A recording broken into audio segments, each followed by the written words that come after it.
Greetings, church and friends of the church. It is the first week of December 2020, which means that we are about 8.5 months into this pandemic season of wilderness.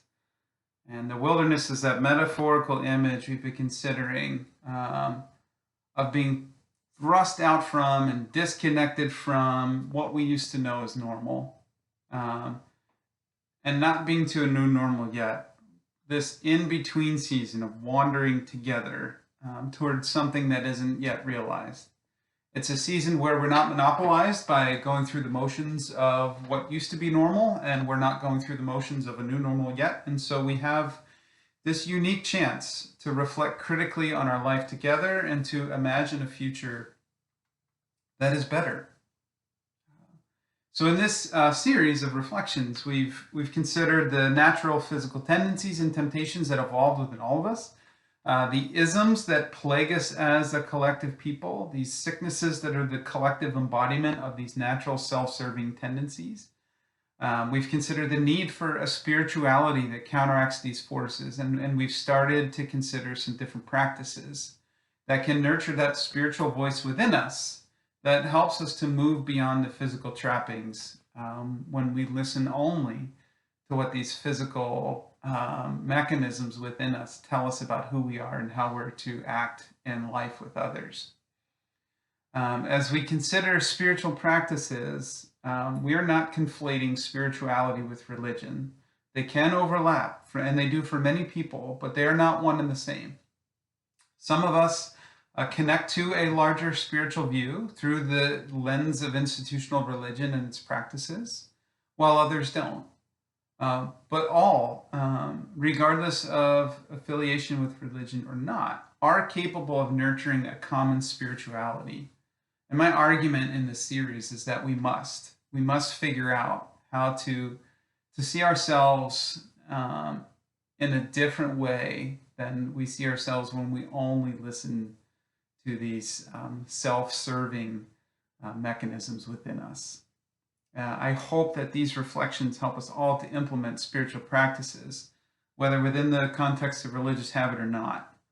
The first we considered was the prayer exchange, the exchange of the desires of the self for what we understand to be the divine desire of peace and well-being for all of the creation.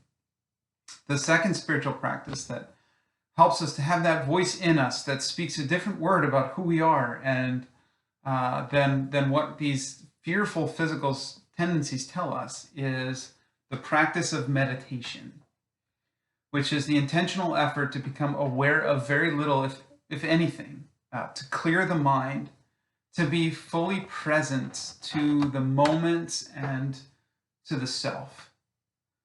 In the next episode, we're going to consider mindfulness, which is the intentional effort to become aware of something or someone specific and to be fully present to and with it or him or her or them.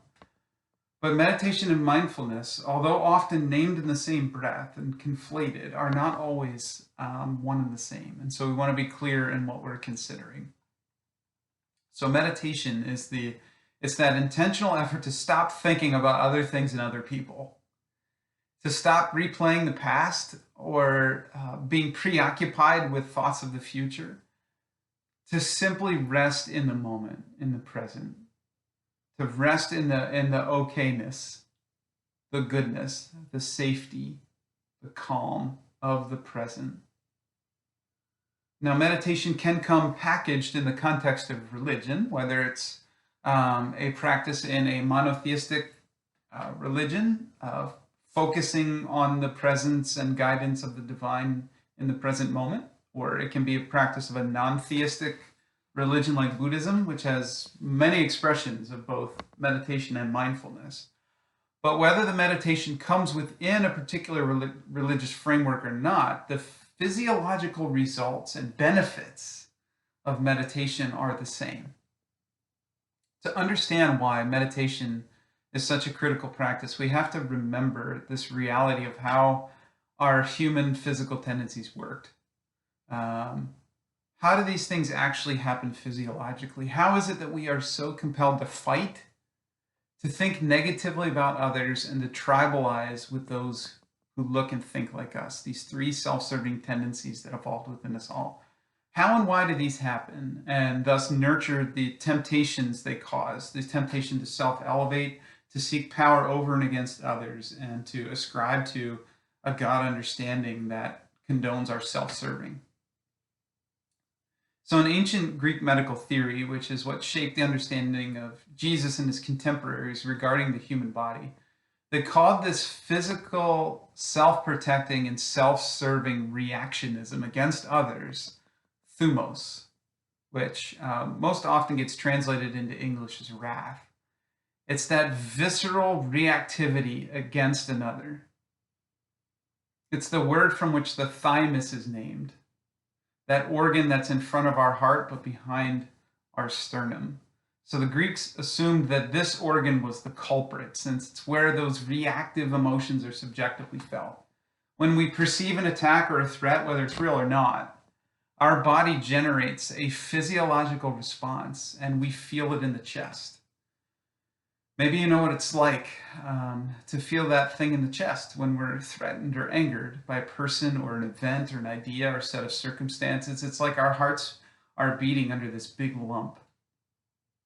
But the thymus doesn't actually have anything to do with that wrathful response. What actually happens physiologically is that it's our amygdala that is the key player. And in response to a person, an event, an idea, a set of circumstances, the amygdala determines whether or not that stimulus of a happening or an idea is a threat or an attack.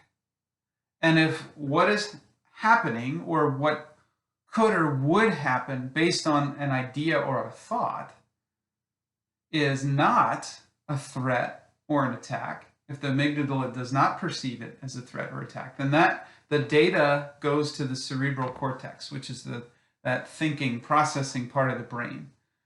There's no imminent threat, so we can take the time to ponder and realize what is happening without the need to react or act at all. But if what is happening or what would or could happen based on the idea is perceived as threatening, or an attack, then the data is sent by the amygdala to the limbic system of our brain, which is not about thinking and processing, but is about immediate reaction in response to a threat for the sake of our self-preservation. When we perceive a threat or an attack, we are flooded by the limbic system with hormones that cause physical and emotional alarm and prepare us to fight or to run quickly. Our hearts beat faster, we take faster and deeper breath, our senses get heightened, and so our awareness of all that is happening within us is elevated. Thus, our increased heart and lung functioning give us this sensation of a lump in our chest.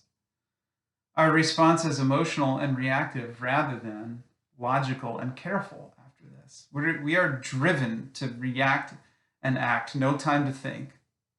So we prepare to fight with our words, our bodies, our ideas, our policies.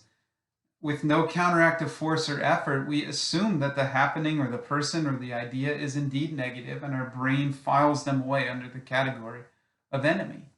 We naturally look for backup, for the tribe of like or like-minded to support us in this fight for which we're being prepared. And what we do and what we say in these times after this kind of reaction within us is not the product of thought, but of raw and visceral emotion and this physical drive for self-preservation that evolved within us all. The thinking part of our brain is literally bypassed in this process. It's not given any input into what we do or say.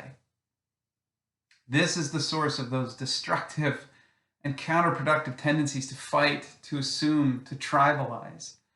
These happen when we don't think, but just allow these animalistic, instinctual processes to dictate our lives.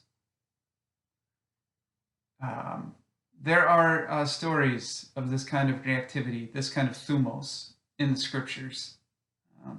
Luke's gospel has a story about Jesus challenging the religious teachings and norms of the day. And the response from the people was not this, carefully thought out, we've thought deeply about what you said, and you're right. Let's make some changes to what we think, and then therefore to what we do and how we treat one another. That wasn't it at all. His ideas were so felt so threatening that their amygdalas and their limbic system fired them up for a fight, and they tried to run him out of town and over a cliff. There's a story in the book of Acts about a man named Demetrius, um, and a group of others. He was a silversmith, and he was with this group of silversmiths and other artisans, and their livelihood depended on the sale of silver statues of the god Artemis. But as the story goes, when early Christian leader Paul came in and started to teach them a very different God understanding that was based on what Jesus taught, the demand for Artemis merchandise declined. Um, People did think carefully about Paul's view of the world, Jesus' view of the world, and after giving it careful thought and changing the way that they were engaging the world, they didn't need their Artemis statues anymore. So Demetrius gathers the other artisans, and they were filled with thumos. They were driven by their limbic systems, not driven by reason or thought. So they drag two of Paul's people into the center of town and start to rile up the people of Ephesus to become a mob of thumos. But the town clerk steps into the middle of the mob, and he's using his cerebral cortex instead of his limbic system. He doesn't see this as a threat, so he has a different reaction than Demetrius and the other artisans. And he says, "You ought to be quiet and do nothing rash.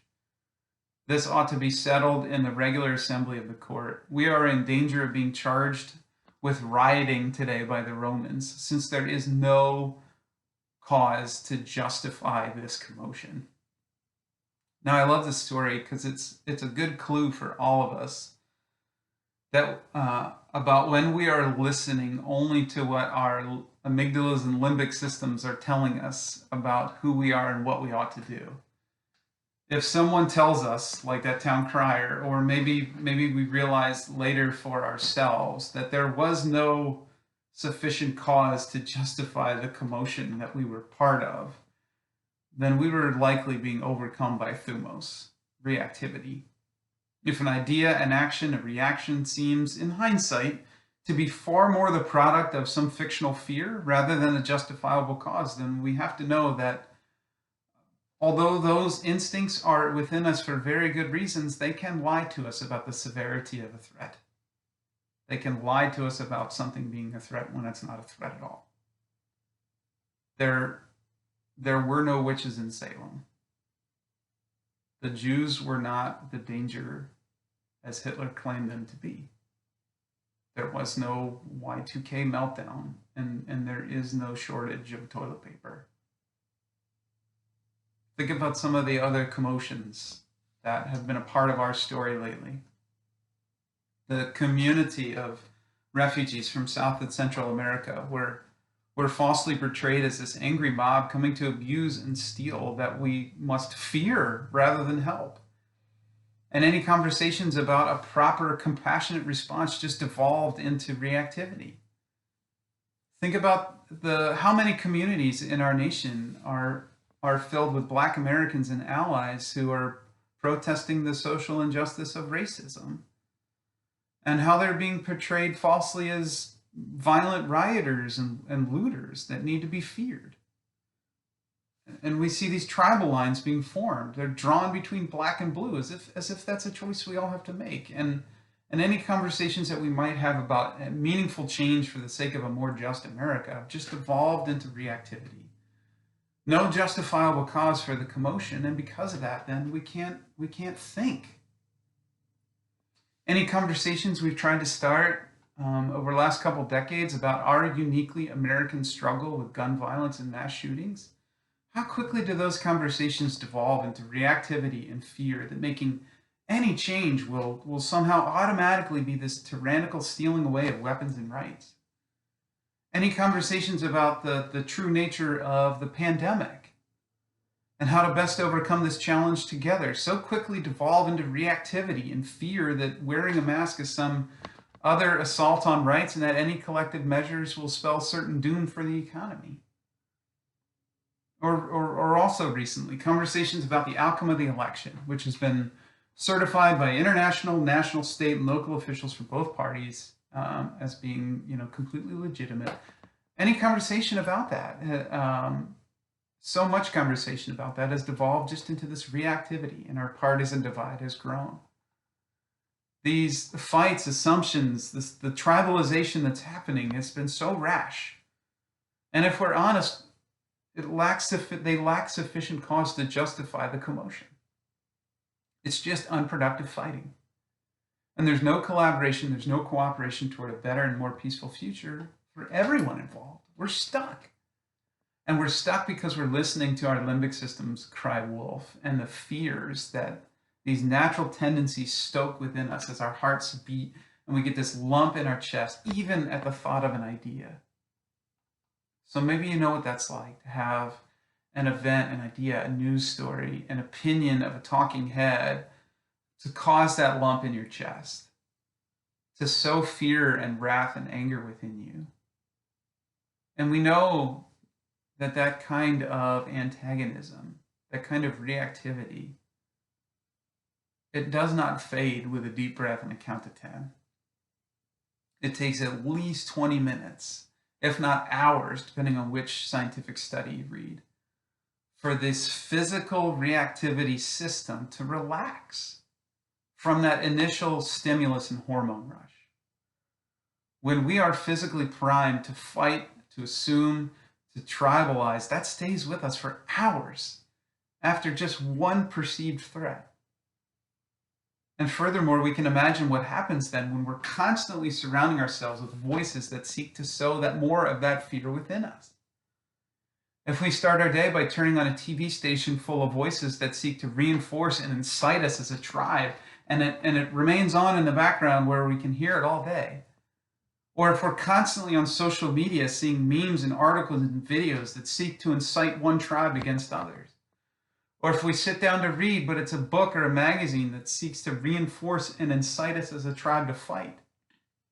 Or if our conversations all day with our housemates or our friends, our neighbors, are all about the threats that we perceive, threats to the ways our tribe thinks that, that our politics, our neighborhood HOA, our congregation should be ordered, then we become like Demetrius and the Smiths. Our amygdalas and limbic systems are constantly in charge, constantly firing. We're being hit with new hormones constantly, and we stay perpetually in that place of heightened physical and emotional alarm, where we're not rational. We never give ourselves the opportunity for these physical reactions to calm and to fade. We never give our cerebral cortex its chance to have its turn so that we can think rationally rather than reactively. Our lives become centered in these tribes where we rile each other up into mobs of thumos. And there's a direct correlation between the advent of the 24/7 news networks and social media over the last few decades and an increase in stress levels, mental health diagnoses, and polarization in domestic and international politics. The constant exposure to voices telling us to fight, telling us to assume negatively, telling us to tribalize, that exposure is compromising our individual and our collective well-being. So here's where meditation becomes a necessity if we're going to get unstuck and move beyond our encampment in this place of irrational, reactive thumos, rash fighting without justifiable cause. We need a tool to break that cycle that keeps us locked in that place of purely physical, animalistic, reactive thumos. We need something to lower our temperature. We need to give our bodies the chance to shut down that limbic system and allow the thinking parts of our brain to speak a word of rationality and truth to us instead.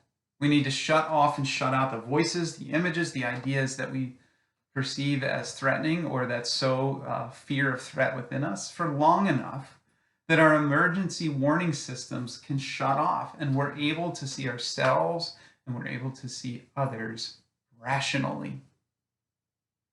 Meditation is the intentional effort to become aware of very little, if anything, to clear the mind, to be fully present to the moment and to the self.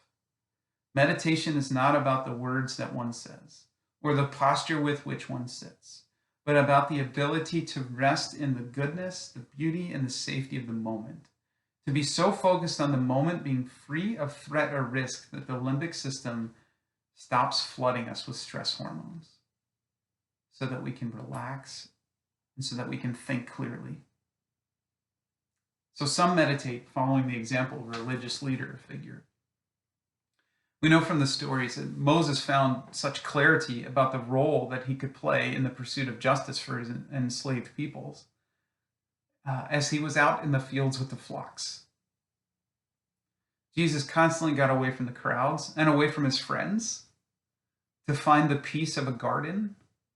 And it was in times of meditation like this that he formed this rational framework for his movement that was based on compelling people to love and to forgive rather than to act on their physical fears. Muhammad was meditating in a mountain cave when he had his epiphany, and the Buddha attained enlightenment, the polar opposite of irrational physical reactivity, as he sat under the Bodhi tree by himself. Some people meditate with the help of guiding voices. There are millions of examples on YouTube, and there are apps out there like Calm that can provide this service.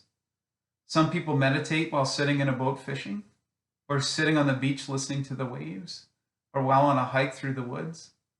Some meditate while sitting in a comfortable chair with a cup of coffee or tea. For me, it took years of trial and error to find out what worked for me. And different days demand different means of meditation. I can tell, and Blair can too, when I haven't had enough meditation in a day. I'm less patient, I'm quicker to fight, I'm more likely to say something judgy or to assume negatively about somebody else. I'm more likely to retreat into the tribe of people who think like me, and I'm less likely to get a good night's sleep. But when I do have enough time of meditation, however that looks that day, when I have some quiet time with a cup of coffee before the girls wake up, or I have time to go for a nice long walk with the dog, without listening to anything on my phone that makes me angry or afraid, or I have time to do a guided meditation on YouTube, or I have time to sneak away and go for a walk in the woods, I am more patient. I'm more likely to listen to both sides of an issue. I'm less likely to get caught up in tribal commotion full of negative assumptions about another person or group of people that has no justifiable cause. I'm more likely to seek the well-being rather than the demise of someone who thinks differently. I'm more likely to seek a common good rather than a tribal good or a self-good. I'm more likely to be grounded in truth than in propaganda or opinion, and I'm more likely to sleep at night. But the benefits to meditation aren't just immediate. Meditation actually helps to train us to be less reactive and fearful. According to neuroscience research, meditation practices dampen activity in our amygdala and increase the pathways between the amygdala and the prefrontal cortex. So it makes it harder for our amygdala to send things to the limbic system where we react, and it makes it easier for it to send things to the thinking part of our brain. The more we meditate, the more we exercise and build up those good emotional muscles, the more we become patient, resilient, and thoughtful in response to people, stories, ideas, circumstances. This leads to sharper attention and being more observant and aware of others because we're looking out rather than just always preoccupied with looking in reactively. This leads to greater levels of empathy, compassion, and generosity, and leads to lower levels of anger, negativity, and bias. Meditation not only helps us to get out of a specific flare-up of thumos that triggered our fear when we read that article or we heard that story or we had that phone call. It not only helps us to get out of that specific firing of our limbic system and that compelled us to join our tribe in making negative assumptions and preparing to fight a threat.